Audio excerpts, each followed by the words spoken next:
So my fancy idea of turning the engine casing upside down and splitting the cases that way seems to have worked.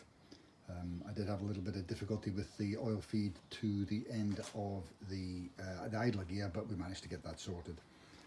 So bottom half of the engine doesn't seem to be in too bad a shape. I mean, it all seems to work, and the gear selectors seem to be okay.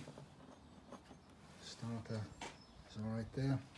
The upper half, the knife side's okay. It's the seal clutch. I've not tried to operate the clutch.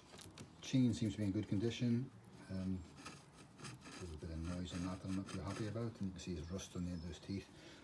This is all obviously seized, so I don't know which ones which pistons are seized, but I know that I can get oil through. I've still got some difficulty getting the alternator off, the rotor off, but we'll get that sorted. Starter clutch is still a little bit grindy, but again, we'll strip that all apart. But we're making good progress, so quite pleased with where we are at the moment.